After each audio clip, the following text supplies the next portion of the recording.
निकल गया, बाहर आ रहे हैं, प्रदर्शन चल रहा है और उधर में जनता बाहर उतर गया, प्रदर्शन चल रहा है। और देवबा ने ये पूरा विश्व का ये विदेश पड़ोसी देश लोग को छोड़ के विदेश में जाके पूरा उनका सहयोग लेके नेपाल का सुप्रीम कोर्ट भी दिख चुका हुआ है, जिसके कारण आज इसने संविधान के खिलाफ नेपाल सुप्रीम कोर्ट ने काम किया।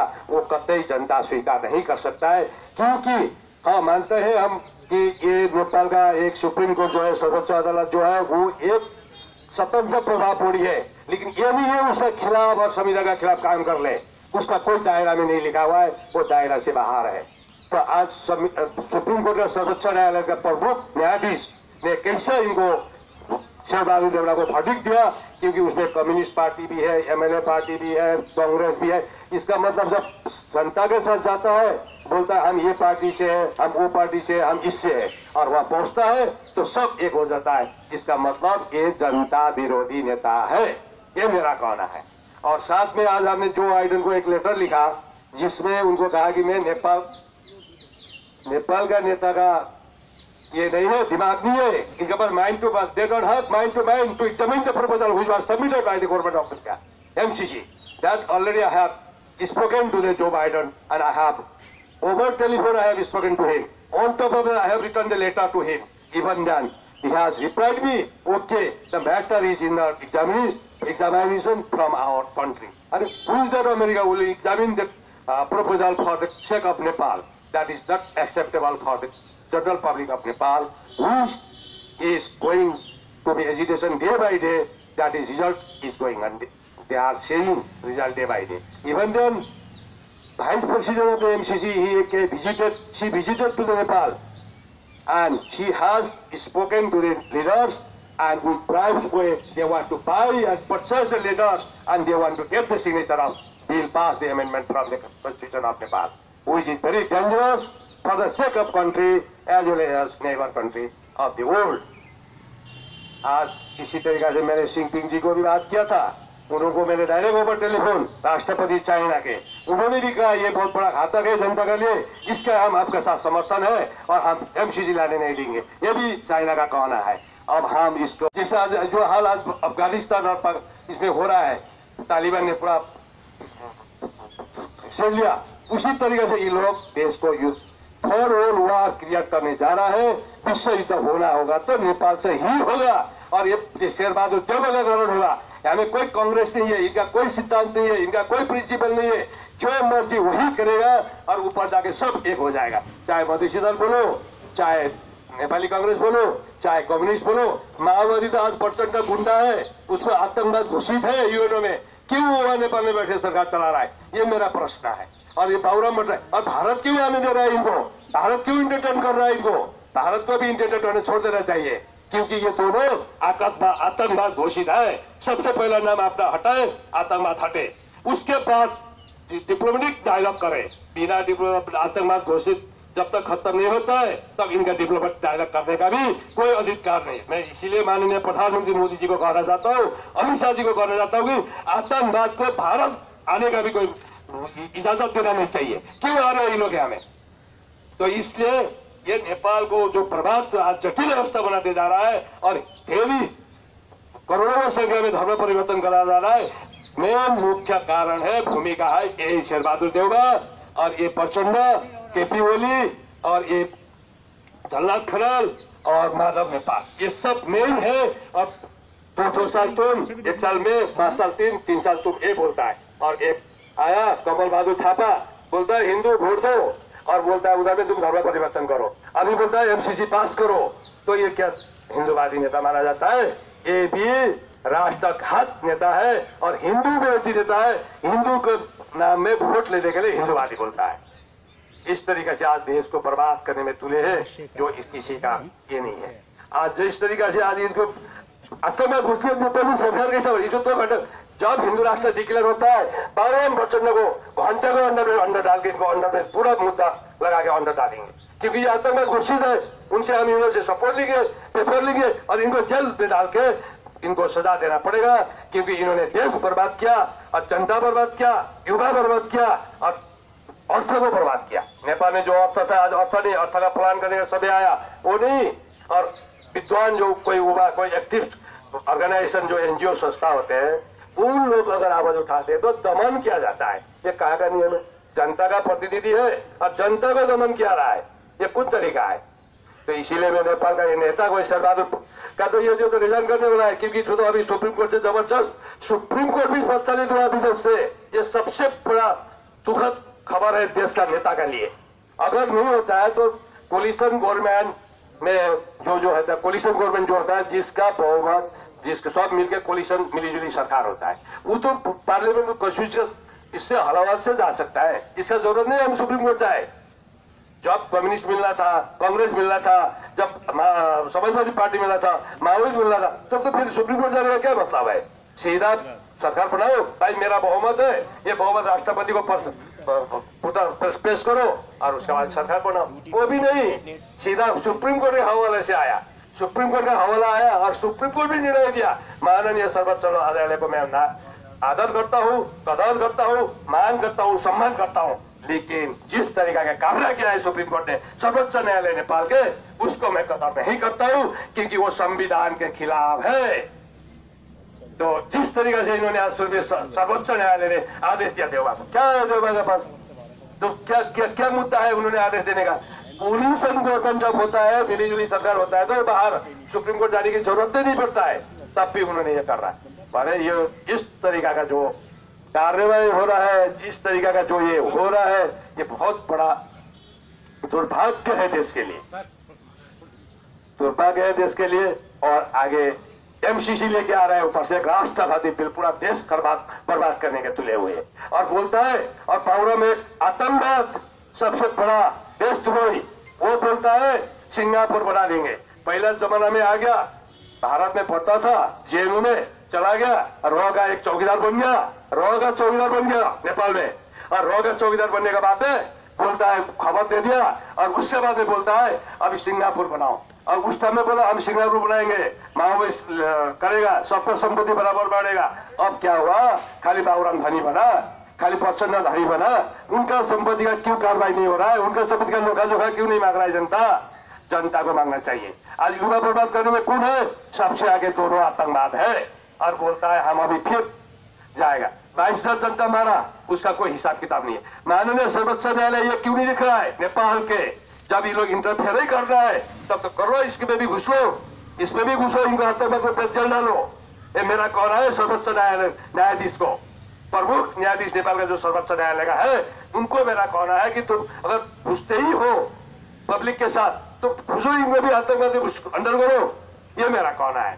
वो भी उसका मतलब नहीं है। और एक राजदूत भेजा यहाँ पर के सोता है, जनता मर रहा है, कहा है क्या नहीं है, प्रवासी जनता का परवाह ही नहीं है, और राजदूत को पता ही नहीं है क्या करना है। राजदूत का काम क्या होता है उनको वो भी नहीं मालूम है। Line of action which has to be taken by the ambassador of Nepal, which is staying at Delhi, based on Delhi, Monday House. He doesn't know क्या करना है जनता का बात, क्या करना है जनता के लिए, उसको कुछ पता ही नहीं है। उनको पूछा जाए तो बोलेगा मेरे को पता नहीं है। तो इस तरीके का राजदूत क्या करना है? जनता का पैसा लेके यहाँ बर्बाद है, बोझ बनने के लिए जनता का पैसा क्यों बर्बाद करना है? ये भी वापस चला जाए, कोई काम नहीं है इनका। एक अधिकारी बैठेगा, अपना काम देखेगा, अपना कोऑर्डिनेट करेगा। राजदूत का काम कोऑर्डिनेट का होता है। इसको कोऑर्डिनेट किस तरीके से किया जाता है, किस लेवल में किया जाता है, किस तरीके से बात किया जाता है, और कहाँ जाकर जनता का समाधान सॉल्व किया जाता है, इसको कुछ पता ही नहीं है। हवा बोल रहा है, वो भी पार्टी से आया। इस पे भी ऑफिसर होनी चाहिए, ना कि ये पॉलिटिकल राजनीति दल के पार्टी। राजनीति तो अपना राजनीति प्रमोशन करने में लगेगा, राजनीति तो अपना फायदा के लिए घूमेगा, अपना भ्रष्ट के लिए चलेगा। और क्या करना राजनीति को? राजनीति कौन सा पैसा अपना ले रहा है? सब देश का जनता का पैसा लगा रहा है, और उसका ऊपर में भ्रष्टाचार सबसे आगे है। तो इसीलिए मेरे कहना है, आज हमारा एमसीसी का भी एक मुद्दा है, और देश का एक हिंदू राष्ट्र का मुद्दा है, देश का युवा का प्रचलित का मुद्दा है, देश में भंसार जीरो करने का मुद्दा है, देश में फास्ट ट्रैक डेवलपमेंट लाने के लिए 10,500 पर कैपिटा हमारा हाराहारी में इसको चाहिए, उसका भी एक मुद्दा है। और उसके बाद में हम अर्थ देश में कैसा ले आ जाए, उसका भी एक मुद्दा है। इनका पास है सोचने का, है इनके पास कोई कैलकुलेशन, है इनके पास कोई चिंता, है इनके लिए कोई देश के लिए कोई ये, इनको पता नहीं है। पैसा दे दो और देश बेच दो, अपना घर चलाने का जैसा देश चलाता है। बीवी बच्चा चलाने का जैसा जनता चलाता है, और अपना संपत्ति बेचने का जैसा देश का संपत्ति बेचता है। तो ये क्या नेता है? इनको नेता कहलाता है, इनको कहता है देशद्रोही और आतंकवाद देश चला रहा है। वो तो ऊपर से तो बाबूराम प्रचंड। तो इनका भी एक सोचने का भाई, इनको जब हिंदू राष्ट्र आएगा इनको तो जाना ही जाना है, जेल जाना ही तय है। हिंदू राष्ट्र आएगा वंशा जीरो करना भी तय है। हिंदू राष्ट्र आएगा युवा प्रचलित करना भी तय है। 1 साल के अंदर में सारा युवा नेपाल में प्रचलित करेंगे। और उसके बाद में ये कहा बॉर्डर सीमाना में क्या हो रहा है वो भी देखने का नहीं। उधर में तिब्बत के साइड में चाइना ने एक पिलर बना के कोई गांव में पहुंचा दिया। वो बोल रहा है लोग झुकता है देश फॉरेन कंट्री का मैनेजर है, नेता नहीं है नेपाल के। हाँ, जो बोलेगा वही करेगा, और बोलेगा तुम्हारा बच्चे लड़की को एडमिशन दे देगा, हो गया, एक साइन कर देगा। इनका कोई औकात नहीं है, ना इनका कोई स्टेटस है, ना इनका पास कोई दिमाग है, ना इनके पास कोई सुझाव है जनता के लिए, ना इनके पास विकास का मुद्दा है। खाली कैसा कुर्सी में बैठना है, तुम 2 साल बैठो, मैं 5 आदमी 30 प्रधानमंत्री बना दिया। कितने बार एक आदमी बन गया? एवरेज निकालो, आप लोग खुद ही निकालिए। जनता को कहना चाहता हूँ, अरे एक प्रधानमंत्री 4 बार बन गया तो क्या मतलब है? 4 बार बन गया तो उसे किया क्या टेक्नोलॉजी लाया, क्या युवा प्रचलित किया, भंसार कितना किया, कहा क्या मुद्दा में काम किया उसने? कुछ नहीं, विकास मुद्दा नहीं, खाली बैठना है। सीओ एक कंपनी जैसा चला रहा है देश को। इसका कतई जनता को स्वीकार नहीं है, कतई युवा को स्वीकार नहीं है। इनको सीधा इस्तीफा दे अब चला जाए, ना कि एमसीजी बिल लाए। एमसीजी बिल कितने खतरा है, 3rd वर्ल्ड वॉर तो नेपाल से होना चाहिए, ये कोई नहीं रुक पाए। इसीलिए हम माननीय प्रधानमंत्री नरेंद्र मोदी जी और माननीय गृह मंत्री अमित शाह जी कहना चाहता हूँ, विनती करना चाहता हूँ कि इनका ऊपर लगाम लगाइए, क्योंकि हिंदूवादी कहीं भी लगाम लगा सकता है। हम कंपैरिजन नहीं कर सकता है like other country to the Hinduism of the world. Hindu are one, जो हिंदूवादी है सब एक है। और इतने भारी संख्या में धर्म परिवर्तन कहां से हो गया, कहां से आया? आज कितने मुस्लिम आ गया, 42 सांसद मुस्लिम आ गए। इनको भगाओ देश से, ये काम करो, बिल लाओ उसके खिलाफ, बिल लाओ युवा प्रचलित करने का, बिल लाओ कोविड वैक्सीनेशन का इंजेक्शन लगाने का, बिल लाओ राशन पानी वितरण का, बिल लाओ भंसार जीरो करने का, बिल लाओ और देश में अर्थ लेने का 10% का हाराहारी में, 5% का हाराहारी में कैसा लिया जाए प्लान करने का, बिल लाओ राष्ट्रघाती समझौता जितना है खारिज करना है। शायद पैसा लेना है, 1 लाख 2 लाख 5 लाख 10 लाख साइन कर दो। ये नेता है, ये नेता का हालत है। इनको कहता है भ्रष्ट, खत्म, बुद्धि खत्म। और देश चलाने का ऐसा एक हाथ चलाने का देश चला रहा क्या है। तो इसीलिए आज हम ये एमसीजी का उसमें हमने जो बाइडेन को एक लेटर लिखा, उनको मैंने कहा प्रेसिडेंट अमेरिका आप इनको 4 मुद्दा उनको मैंने मेंशन किया। तो उसमें मैंने उनको क्लियरली बताया कि आप इनको अपील में कभी भी इनको बोलिए नेपाल का नेता का पास समय नहीं है, क्या बात नहीं है, नेपाल का नेता का पास दिमाग नहीं है, प्रपोजल कैसा एग्जामिन किया जाता है। तो उन्होंने तो जहां बोलेगा वहां साइन कर दीजिए, आप एक होटल दे दीजिए, 5 स्टार में रख दीजिए, और कुछ टिप्स पड़ा, टिप्स बोलता है उसको, होटल को जो टिप्स देता है ना बुआई को, उस तरीके से टिप्स दे दो इनका प्रधानमंत्री को, हो गया काम नेपाल में, ये कोई नहीं रुक सकता है। इसीलिए मैं कहना चाहता हूँ वाइडेन को, मैंने कहा देखिए आपका मुद्दा नंबर एजेंडा प्रोपाइज यूएसए क्या था, हमारा काउंटर रिप्लाई क्या था, हमने एक उसका एजेंडा और मेरा काउंटर रिप्लाई, उसका एजेंडा मेरा काउंटर रिप्लाई मैंने वाइडेन जी को कहा है। वाइडेन जी ने कहा है कि हाँ ये उन्हें एग्जामिन कर रहा है, ये देखिए एकदम पूरा आपका ये उन्होंने एमसीजी में क्या चीज प्रपोज किया है, एजेंडा क्या लेके आया और मेरा रिप्लाई क्या है उसमें, उसका अभी तक जवाब नहीं दिया है अमेरिका ने। अभी हम इसको लिखेंगे, south Korea, north Korea, 205 country को लिखूंगा मैं, और उसका बाद में इसके लिए मैं बनाऊंगा यूएन में इनका ऊपर खिलाफ डालना ही पड़े, क्योंकि ये लोग जनता को बेवकूफ समझ रहा है, जनता जनार्दन इनको पता नहीं। तो आज यो हाम्रो जनतामा नमस्कार सबै दिदीबहिनी दाजुभाइहरूलाई बहिनीहरूलाई, त म साथी कलाकार पत्रकार सबैलाई नमस्कार प्रणाम गर्न चाहे। आज हाम्रो देशमा भइरहेको यो अवस्था र जसले गर्दाखेरि आज हाम्रो नेताहरूले देश बर्बादको बाटोमा लगिरहेका छन्। यो जनताले बुझ्ने समय आयो। जब तक जनता अगाडि आउँदैनन् तब तक अरू जो आज एक्टिभ अर्गनाइजेसनहरू छन्, संस्थाहरू छन्, तिनलाई यिनीहरूले दमन गरेर, जस्तो ज्ञानेन्द्र साईलाई दमन गरेका छन्, रवि लामछानेलाई दमन गरेका छन्, हेम थापालाई दमन गरेका छन्, भण्डारी र सुरेन्द्र भण्डारीलाई दमन गरेका छन्। जो आउँछ अगाडि काम गर्नको लागि, आवाज उठाउन लागि त्यसलाई दमन गरेका छन्। यो कहाँको नियम? कुन देशको नियम हो यो? तानाशाही कहाँको हो? जनताबाट भोट लिएका छन्। यिनी आफै आएका त होइनन्, यिनीहरू जनताबाट आएका हुन्। आज किन यिनले बिल अलिक राष्ट्रवादी बिलदेखि अरू केही ल्याएको छैन। राष्ट्रवादी बिल स्क्रप गर्नुपर्छ, किन गरेका छैनन्? प्लस आज यो एमसिसी बिल नेपालमा बेस काम दिँदैछ। त्यहाँ आर्मी आएपछि चाइना पनि चुप बस्ने होला होइन। टप 10 इकोनोमिक्स सेक्टरमा इन वर्ल्डमा टप 10 मा चाइना पनि आउँछ। अर्थ छ चाइनासँग, पैसा छ चाइनासँग। अरू प्लस इन्डिया पनि चुप बस्ने होला होइन। इन्डिया पनि एउटा largest democratic country of the world India हो। अमेरिका आफैलाई आफूलाई पावर शक्ति मान्छ, ऊ पनि चुप बस्ने होला। तो मतलब trial world war will be created at Nepal. नेपालमा ही विश्व युद्ध हुन्छ। यो आज यिनले बुझेका छैनन्। अनि भोलि जो बागदादमा जो सदाम हुसेन माटोको तल गएर लुक्यो टनेल बनाएर, हो त्यस्तै यिनीहरू भाग्छन्। न स्वास्थ्य हेर्न आउँछ, न करप्टेड पैसा खर्च गर्न पाउँछन्, न यिनीहरूले के गर्न सक्छन्, भाग्छन्। शेरबहादुर देउवा धर्म परिवर्तन गराइरहेको छ। कमलबहादुर थापा धर्म परिवर्तन गराइरहेको छ। सबै धर्म परिवर्तनमा लागेका छन्। अनि भन्छन् हामी हिन्दू राष्ट्र लेख्छौँ, हामीलाई भोट दिनुहोस्, हामी हिन्दू राष्ट्र लेख्छौँ। अनि जान्छन् अनि सब एक हुन्छन्। अनि फेरि सर्वोच्च न्यायालयमा भन्छन्, सर्वोच्च न्यायालयमा गएर भन्छन्। अनि सर्वोच्च न्यायालयको त मतलबै छैन। किन भन्दाखेरि संविधान के भन्छ? संविधानले भन्छ मिलिजुली सरकार बनाउनको लागि राष्ट्रपतिलाई बहुमत पेश गर। राष्ट्रपतिले मेम्बर माननीय संसद सम्मानीय संसदहरूलाई बोलाउँछ। एक 1 to 1 डिस्कसन हुन्छ। अनि त्यसले भन्दा कुन पार्टीमा छ? म यो पार्टी समर्थन छ। अनि बल्ल त मेजोरिटी राष्ट्रपतिले दिन्छ नि आदेश 76-2 बमोजिम संविधानको। तर यिनीहरूलाई थाहै छैन। अरे माननीय सर्वोच्च न्यायालय प्रमुख न्यायाधीश, यो कसरी तपाईँले निर्णय लिनुभयो?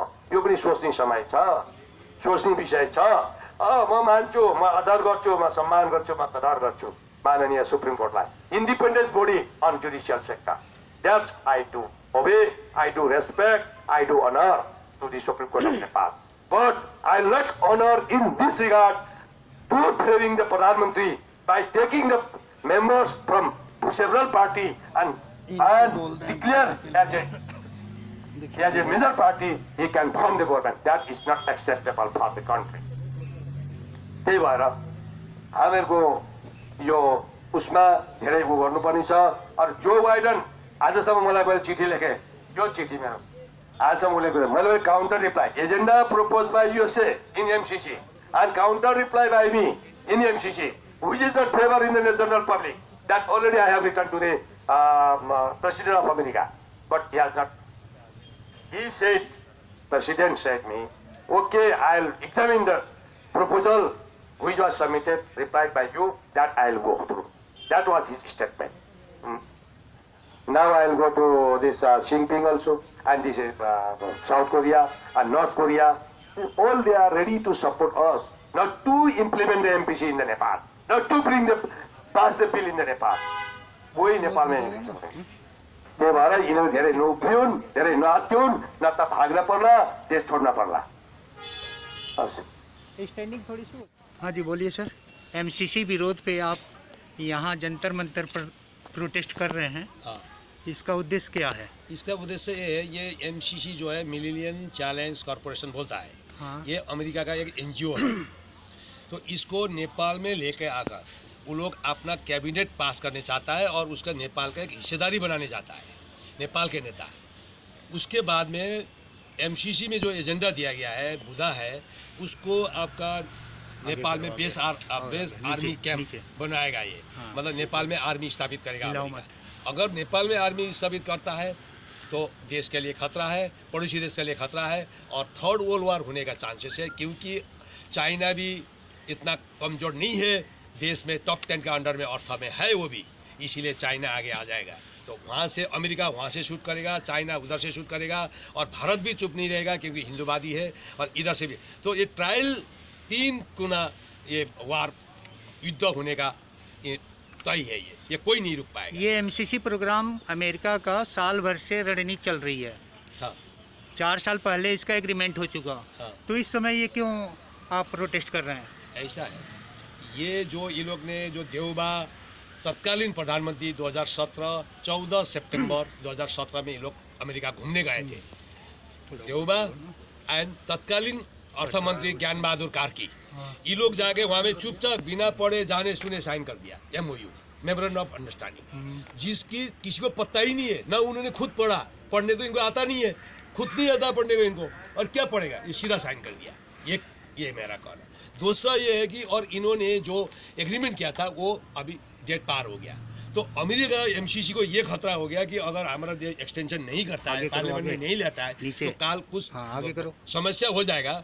तो समस्या हो जाएगा तो किसको जाके लीगल सपोर्ट लेंगे, इसलिए उसको पार्लियामेंट के तहत अमेंडमेंट करके संविधान संशोधन करके पास करते हैं, तो केस भी डाल सकते हैं, ये लोग जीवित रह सकते हैं, इसलिए इनके लिए वो लोग आए हैं। इंडिया भारत में दिल्ली के जंतर मंतर पर आप जो MCC के विरोध में प्रोटेस्ट कर रहे हैं, उसमें आप इंडिया से क्या सहयोग चाहते हैं? इंडिया से हम ये चाहते हैं, देखिए भारत में इतना 80% हिंदूवादी है, इनसे ये चाहते हैं, नेपाल एक हिंदू देश है, हिंदू का जन्म स्थल है, अगर इस तरीका से MCC घुसा ये खत्म होने जा रहा है, इसलिए सारा हिंदू से ये समर्थन चाहता हूँ, एक हो जाए और MCC को बिल को अपोज करे, MCC बिल लागू होने ना दे, हम ये चाहते हैं। अगर भारत सरकार से आपको सपोर्ट नहीं मिलता फिर अगला कदम क्या है आपका? भारत सरकार से सपोर्ट नहीं मिलने का बात नहीं है, भारत सरकार भी स्टडी करता है, हमारा इंडो ट्रीटी नेपाल एग्रीमेंट है, उसके हिसाब से हम बहुत बोधा है, हम अब साथ साथ रहेंगे, और हम एक हिंदूवादी हैं सब, तो इसीलिए वो समर्थन नहीं होगा तो प्रश्न नहीं है, समर्थन होगा ही होना है, क्योंकि ये बुदा सही नहीं है, भारत के लिए भी खतरा है। आपके प्रधानमंत्री जो है इसके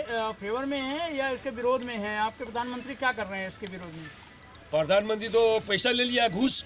अच्छा, वो घूस ले लिया तो करना है, नहीं करेगा तो MCC को पैसा वापस करना पड़ेगा, वो पैसा वापस करने का उसमें नहीं है, इसलिए वो पास करने का मूड में है। तो वहाँ के सांसद, आपकी जो सांसद है तो वो क्या कर रहे हैं? जो संसद है आपके पार्लियामेंट है उसके बारे में क्या कहना है? हाँ, ये तो सांसद को तो अभी देखिए, अभी 3rd वर्ल्ड वार तो हमने तय कर दिया, क्योंकि अमेरिका का राजदूत नेपाल में जो है वो आधा संसद को खरीद लिया और आधा संसद चाइना का तरफ चला गया, तो अब सांसद इनका होने कुछ ना दे, क्योंकि पैसा खा चुका है देवबा ने, मेन देवबा है इसमें। कल सब अगर ओली अभी बोलता है कभी मैं SGG लागू होने नहीं दूंगा, अगर नहीं होना था तो वो प्रधानमंत्री था, तो उसका इतना बहुमत में प्रधानमंत्री बना था, उसने क्यों खारिज नहीं किया? इसका मतलब वो भी दोषी है, करार दोषी है उसमें। ये सब प्रधानमंत्री है, पैसा मिल चुका है, और कमल बहादुर था हिंदी नेता बोलता है, हिंदू नेता बोलता है, वो भी लिया हुआ है, तो सब मिलके ही बेच रहा है। आखिरी सवाल आपका ये है कि अगर फिर भी सरकार के ऊपर आपके कोई फर्क नहीं पड़ता है, और MCC अगर आपका विरोध करने का कोई असर MCC के ऊपर नहीं पड़ता और ये लागू हो जाता है, उस पर आपका क्या कहना है? लागू हो जाता तो एक तो आपातकाल लग जाएगा, इमरजेंसी हो जाएगा, नेपाल लग जाएगा, नेपाल में इमरजेंसी, और दूसरा 3rd वर्ल्ड वार हो जाएगा, विश्व युद्ध हो जाएगा, तो ये अपने आप भाग जाएंगे और उसके बाद जनता कैप्चर करेंगे। इनका MCC के द्वारा फातिमा अभी जो दौरा हुआ है उनका नेपाल में, सारे लोग उसका विरोध कर रहे हैं और वो कह रहे हैं कि नहीं हम MCC के लिए नहीं आए, कुछ और यात्रा के लिए आए, तो उस पर आप क्या कहेंगे? ऐसा है, वो आई चुपचाप और सबको बोली तुम लोग ने इतना पैसा लिया है वो वापस करो, चुपचाप, जनता का आगे आने से बोल नहीं सकती, तो वो वापस नहीं करने में बिल पास करो, ये चुपचाप बोला, तो उसने बोला हम लोग बिल पास करेगा, आप चिंता मत करिए, चाहिए हम जनता को शांत करके हम पास करेगा, ये उन्होंने बोल के भेजा है। अमेरिका द्वारा 55 अरब का ये खेल जो चल रहा है विकास के नाम पे नेपाल को, इस तरह छोटे छोटे राज्यों स्टेट कर रहे हैं, कंट्री को वो दे रखे हैं पैसे, तो क्या आपको नहीं लगता कि ये चीन और अमेरिका की शाह और मात की खेल चल रही है? ऐसा है, वो नहीं है, अमेरिका ये नेपाल का MCC को मॉडल बना के और 40-50 देशों में लागू करना चाहता है, लेकिन वो मॉडल हम नेपाल में बनने नहीं देंगे, ये तय है, जनता बनने नहीं नेपाल हिंदू पुनर्स्थापन मंच के द्वारा क्या रणनीति होगी अगला? इसलिए अगला रणनीति ये होगा, मैंने इनको बोला पास करके दिखाए, नंबर 1 मेरा चैलेंज सारे नेता से, आओ पास करो, और एक तरफ बहरहाल रहेगा, एक तरफ तुम लोग एक रहो, आओ मुद्दा में बहस करेंगे, नहीं आएंगे, एक मेरा। और दूसरा मेरा ये कहना है, संपूर्ण जनता लगा हुआ है, सड़क में उतरा हुआ है, उनको हम समर्थन करते हैं और उनके साथ में हो, जहाँ चाहिए वहाँ उपस्थित रहूँगा। मेमोरेंडम आप किसको किसको दे रहे हैं? मेमोरेंडम में प्रधानमंत्री भारत को दे रहा हूँ, गृह मंत्री भारत को दे रहा हूँ और राजदूतावास दिल्ली नेपाली राजदूत उनको दे रहा हूँ। Thank you.